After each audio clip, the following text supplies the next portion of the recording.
本集节目是由赞助播出。Hello， 大家好，我是小高。今天我找到一个来宾。大家好，我是阿波。性向上，你会把你自己定位成什么？还是你不会去定义这个东西？我觉得如果人家问我，大概会说泛性恋。什么是泛性恋？就是我不管你的性别，就是你哪天跟我说你要去变性，或者是我以为你是女生，我交往之后发现你有鸡鸡之类的，或者你有2根鸡鸡、3根鸡鸡都没有关系。3根鸡鸡也大丈夫。就是你喜欢这个，我就是只喜欢这个人的灵魂，可以这么说吧。他一定要是人吗？如果要成立恋爱关系的话，对方如果不是个人的话，要怎么样跟你有进一步的心灵的互动？机器人 AI 到了一定程度也可以的话，我觉得机器人就可以。我忽然间觉得男生跟女生这2个词，它只能描述生理上，因为你要怎么样描述心理上你是一个男生？没有错。对，可是我觉得心理认同的话，那就非常广泛了。没有错，性向是一个状态。我可能今天是异性恋，我过一阵子突然喜欢上一个女生，难道我要开始怀疑我是同性恋吗？不，我说不定不喜欢其他女生，我只喜欢这个女生。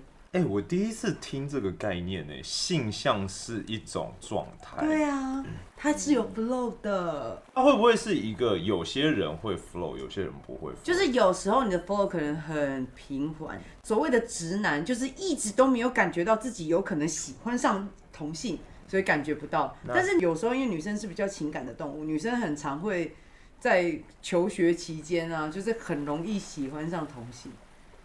为什么？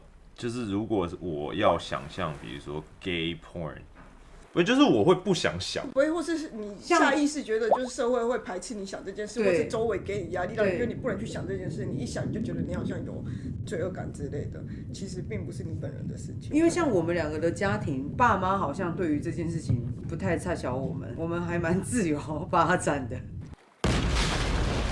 因为我们讨论原本是在说他不敢去想这个，也就是说，如果社会没有给你这个框架，搞不好你就是小时候突然有这个想法，你女生也会想想看，男生也会想想看，你就会有可能就发现新的。可是因为这个社会给你这个框架，导致你连想都不敢去想。你回想你第一次喜欢人的那个时候的感觉，就是你有去管他是男生女生，他比你大多少，你对他有心动，你会想见到他的那个感觉。那个东西很纯粹，你根本就没有去管对方是男生还是女生。我高中的时候也有想过这个问题，所以那时候我就去问了那个护理老师吧。他给我很简单的点，就是如果你有办法对同性有性幻想，那就可以说是同性恋。所以就是那个时候，因为我只知道这个词，所以我就觉得啊，那我对女生好像有那种感觉，那我应该就是同性恋。直到我再长大一点之后，发现原来有双性恋这个词。然后我觉得，我好像符合，所以我就觉得自我认同是双性恋，对。但后来又发现我泛性恋这个东西，觉得我更适合这个环境，我就把它套进去。所以我现在，如果你问我，我就会说我是泛性恋。但你要说我之前错吗？或者是我之前不是泛性恋吗？那只是不知道那个词而已。所以我觉得有时候性向是这样子，你也不用说一定要把自己套进一个框框，有时候只是为了方便跟人家解释。对，所以其实你的性向一直都没有变，只是你一直找到新的更适合的词汇去描述它而已。对。有很多人会问这个问题，就是说他不知道要怎么样跟家人讲。是我在客厅看电视，我妈在我后面，然后我就突然跟她讲说我交女朋友了。就我妈还特地绕过来坐在我旁边说：“我跟你说，你不要管别人怎么想。”我说我没有，我真的好温柔哦，天哪！但她或许心里面还是会希望我跟男生，然后很普通的成家立业。但我觉得这是一个很传统，父母都会有的基本想法吧。为什么会有？就是觉得这个是在这个是社会上最不费力的组合。其实不希望你吃苦，才会希望你是异性恋之类的。司仪说他是异性恋啊，但是你现在的另一半的家人是不能接受的，对不对？他们就是很普通的、传统的哦，这么的，就是根本就没有预想说自己的小孩会是同性恋，或者是这世界上有同性恋这件事啊。他们就觉得就是应该是这样子，反正也没有一定要讲的必要的话，那就觉得不要跟他们讲，免得有一个麻烦之类的。对。啊，你的另一半的家人不能接受这件事的话，你们2个也就不能结婚了，不是吗？结婚这件事情只需要找一个证人陪你去登记就可以了，好所以跟你的爸妈是一点关系也没有。不能这么武断的说，因为有些人是觉得爸妈跟你的祝福很重要就对了。因为我是基督徒啊，基督徒是不支持同性恋的，但是我不懂为什么要反对一个人的性向。可是我又相信圣经讲的，因为圣经讲的话，我觉得有验证，都是真的。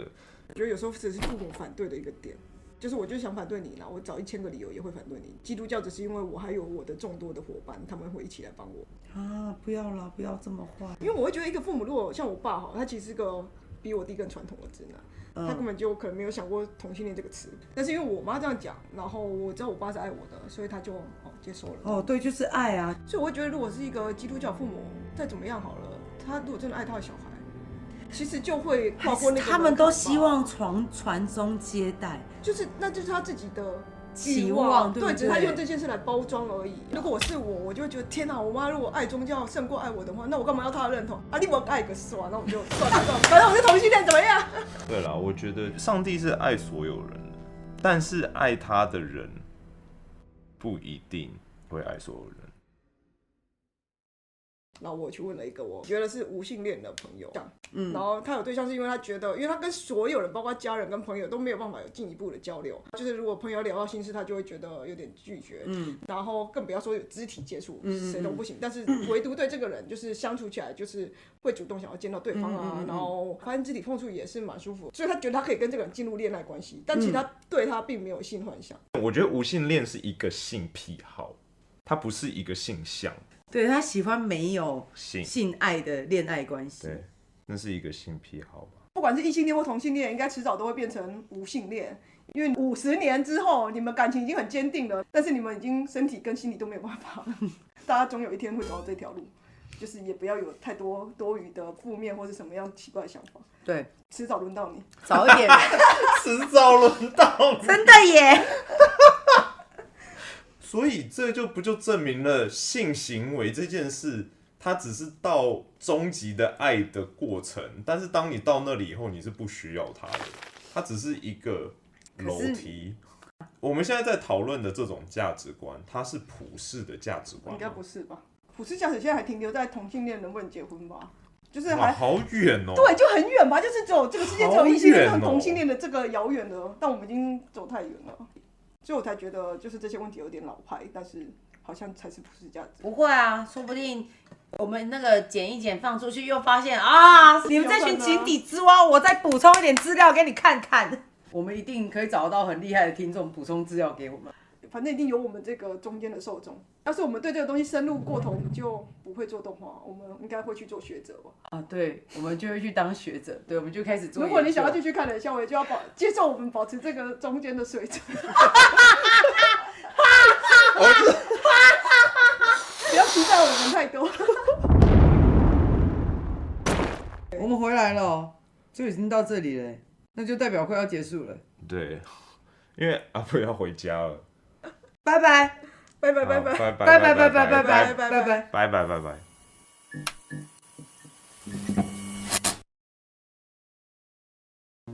好，假设我的朋友是同性恋，然后我是反同的，我只是不认同他的形象，但是不表示我们不能当朋友，就是我们在这个上面是不合的，但是我们在其他的不要聊这个就好了。对，就有点像我们政治立场不同，但我们还是可以当朋友，这也是一种相处方式。对啊，对。